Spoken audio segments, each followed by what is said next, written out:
Then I'm heading to Queens to go hang out with my family.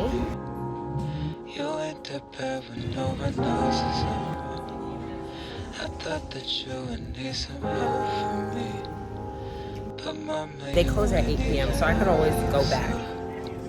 Go ahead and hop up at that shop for me. You ain't that bad when no one knows it's on. I thought that you would need some help. Hey guys, last week we left off following dinner at Rollo's in Ridgewood. After that, we headed to downtown Brooklyn to Public Records. It had been on my list for a while, so I was really excited to check it out, and I was not disappointed at all. From the decor when you walk in, they have a wall display of boutique and independent magazines, and they also have a cafe where you can grab coffee or tea, which I thought was really cool. Everything from the decor, the ambiance, the drinks, it was so good. I cannot wait to go back. Next time I definitely plan on trying the food, but we were so full from Rollo's that we just went for the drinks. After that, we went home, and the next day we had a reservation at Dante in West Village, but we ended up missing our reservation due to the weather and not being able to find parking, so we were starving and went over to Boucherie in West Village. I'd been to 2 of their other locations before. This is my first time going to this particular location, but it was the same. The food was still good. I'm trying to roll back on alcoholic bevs as well, so got a mocktail. It was really tasty. I don't remember what it was called, but it was really good. I went with the burger and fries because I knew that it would fill me up and give me the guilty pleasure that I needed, so I was very happy with that. And afterwards I went home, edited, and caught up on House of Dragons. Good morning. I am on my way to Beacon's Closet. The other day when I dropped off stuff to sell, I didn't do much peeking around because I was on the move. I also have Nomi with me. Yeah, so I'm gonna pop into Beacon, and then I'm heading over to the shoemaker to get my boot fixed because I leave for my next destination in 2 days and I need my boots. After I leave there, I think I'm gonna go get food.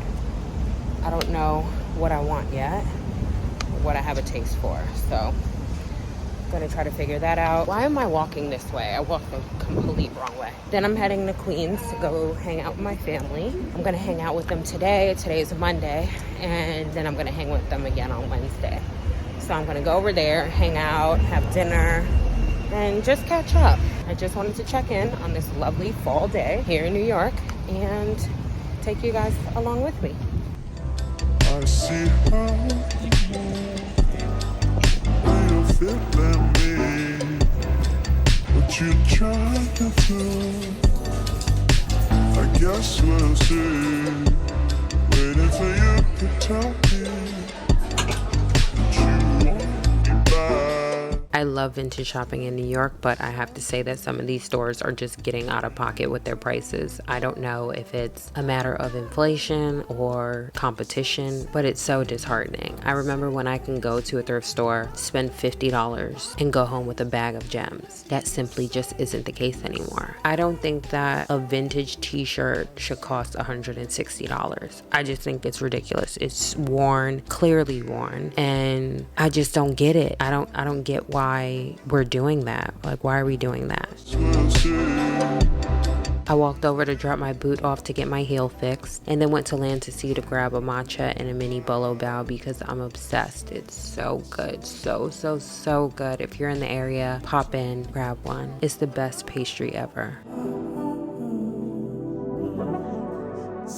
My matcha gave me the boost that I needed. I love driving. It's one of my favorite things to do. And I love driving in New York, I guess because I'm so familiar with the highways and the roads that I just get in a zone, have my music blasting, and I'm on my way. I hung out with my family for a bit, and then my cousin and I went to a sports bar to go grab a bite to eat. I got the Escovitch tacos, which weren't that great. Poor choice on my part, but the mac and cheese was really good. I see how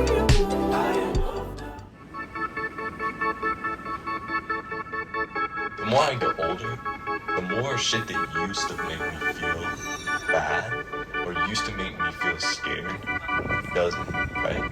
Yeah. And it always makes me wonder because like I can't be some 28-year-old like getting scared of a horror movie like I know it's a fucking movie. Like that's never gonna scare me.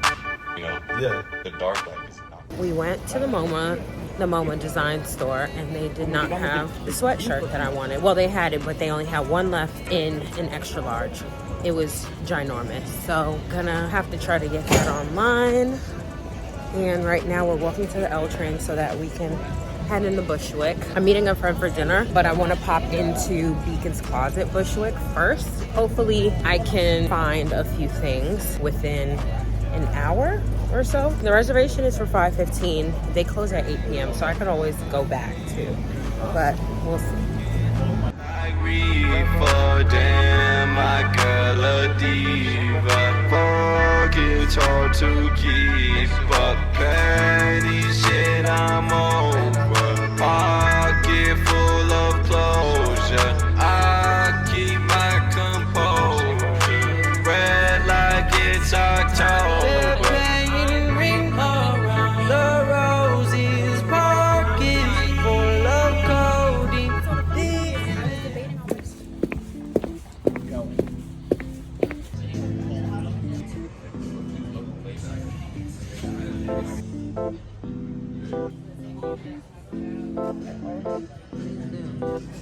My mind is NYC,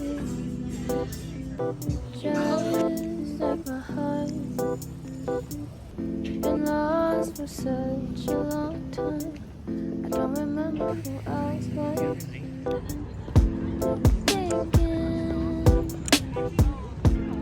thinking about it all.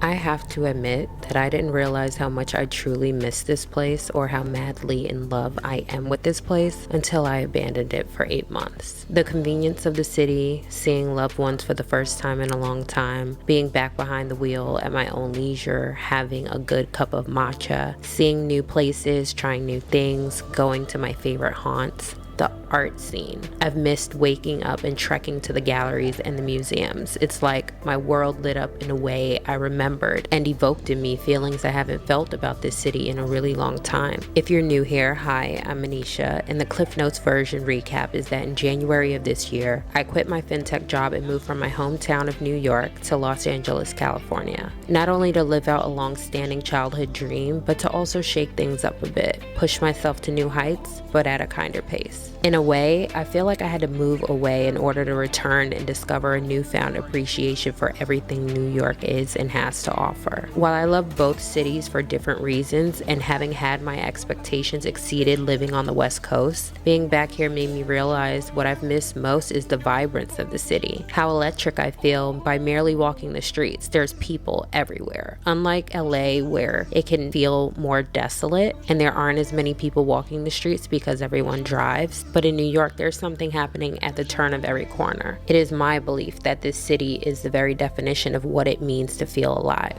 Even though I definitely don't see myself living back in New York full time, I look forward to the day that I establish prime real estate here in addition to my roots planted in LA. The winters in New York are dreadful and the summers are a whirlwind, but the transition from spring to summer and summer to fall is like something I've never experienced anywhere else in the world. Funny enough, I've always found humor in how loud and proud some people are about where they're from, their hometown, and how they rave about it. And I can honestly say for the first time in my life, I get it.